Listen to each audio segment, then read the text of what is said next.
నిరుద్యోగుల మిత్రుడు రియాజ్ సారు జిగిజిగితో బిగిబిగితో వగవగతో సెగసెగతో పగపగతో రగరగతో అని చెప్పేసి వడివడిగా ఇక్కడ బోర్డులు పెట్టిండు. నిరుద్యోగులు ఎవరు కూడా గుమ్మిగూడొద్దు, ఇక్కడ గుమ్మిగూడితే వీళ్ళను ఎవరిని కూడా లైబ్రరీలకు రానియనని నిన్న ఇక్కడనే బోర్డు పెట్టిండే. 3 రోజుల కిందట పెడితే నిన్న వచ్చి లైబ్రరీలలో నిర్బంధం ఏంది అని మనం వీడియోలు తీసి పెడితే ఇక్కడున్న బోర్డు అన్ని బోర్డులను తీసేసిండు. ఇది రియాజ్ సార్ పనితనం. ఏమంటారు కదా, అసలైన మొగోడని పందిరేయమంటే పందిరేస్తేనంట కుక్కతోక తాకి పందిరి గుందలకు తగిలితే కుక్కతోకకే కింద కూలిందంట. అట్టుంటుంది ఈయన పనితనం.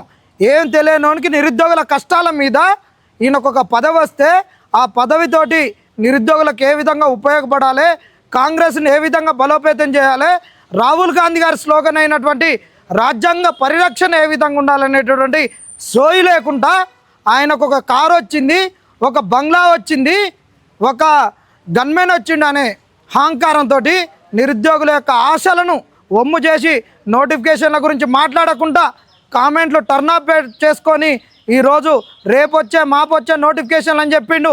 నా వీడియో ఎవరు చూడొద్దు, ఎవడైతే ఉద్యోగం కొడతాడో వాడే చూడాలని చెప్పిండు. మేము కూడా అంటున్నాం, నీ వీడియోని ఉద్యోగం వచ్చేటోడే చూడాలంటే మరి నోటిఫికేషన్లు వస్తాయని నీకు దమ్ము ధైర్యం ఉంటే నువ్వు వీడియోలు చెయ్యి. నిజంగా నీకు నిరుద్యోగుల గోస కష్టం బాధ తెలియాలంటే కామెంట్లలో ఏమున్నాయో తెలుసుకునే కలేజా ఉంటేనే వీడియో చెయ్యి. ఇవాళ రియాజ్ సార్ అనేటటువంటి వ్యక్తి ఇవాళ రియాజ్ సార్ కాదు, ఇవాళ కాంగ్రెస్లో పదవి అనుభవిస్తున్నటువంటి వ్యక్తి, నిరుద్యోగుల కష్టం మీద పదవి అనిపిస్తున్నటువంటి వ్యక్తి. నిరుద్యోగుల కష్టాలు కాంగ్రెస్కి తెలియజేయాలి.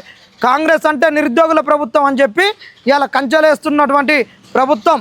ఆ రోజు వేదికల మీదకి వచ్చి ఇక్కడే ఎగిరి ఇక్కడే దూకి ఈయన మొత్తం నేనే స్వాస్థాలతోటి మేనిఫెస్టో అని రాసినని చెప్పుకున్నటువంటి వ్యక్తి ఈ రియాజ్ సారు. మరి ఆ రోజు ఈయన కనిపించలేదా? ఇక్కడ డిస్టర్బెన్స్ ఉంటుంది ఇదని ఇట్లా కేరింతలు కొడుతున్నారు. 8 పిన్ డీజీని పెట్టుకొని ఎగిరిన ఈ రియాజ్ గారు ఈరోజు ఇక్కడ పెట్టిండు, ఇక్కడ బోర్డులు పెట్టిండు.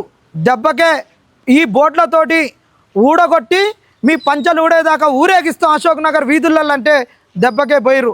ఇట్టన్న నిరుద్యోగులారా, నోటిఫికేషన్లు వస్తాయని మీరు స్టడీ హాలల్లో కూర్చుంటే మాత్రం రావు. వీళ్ళు ఈ ప్రజాస్వామ్యాన్ని మరొక్కసారి కూని చేయాలని చూసినప్పుడు మనందరం గొంతెత్తబట్టి ఈరోజు వీటిని తీసేసిర్రు. ఈ తీసేసినట్టే వెంటనే నోటిఫికేషన్లు రావాలి, నువ్వు వెళ్ళాలి, సీఎం దగ్గర కూర్చోవాలి.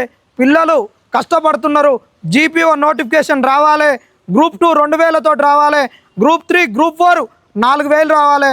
ఎందుకంటే ఆల్రెడీ గ్రూప్ 2లోనే జైన్ కానటువంటి వాళ్ళు 2000 పైచిలుకున్నారు.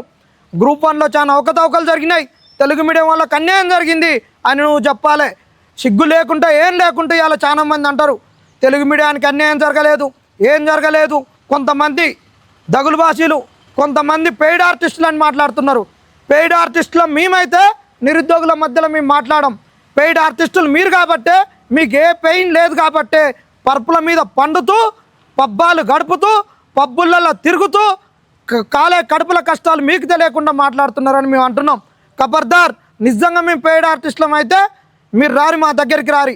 ఏ ఆర్టిస్టుమో, ఏ రంగు వేసుకున్నామో, ఎన్ని రంగులు పూసుకున్నామో, 3 రంగులు పూసుకొని మేము కాంగ్రెస్ను గెలిపించినామో, లేకుంటే ఇంకొక రంగు వేసుకొని కాంగ్రెస్ను ఒడగొట్టడానికి మేము ప్రయత్నం చేసినామో చెప్పాలి.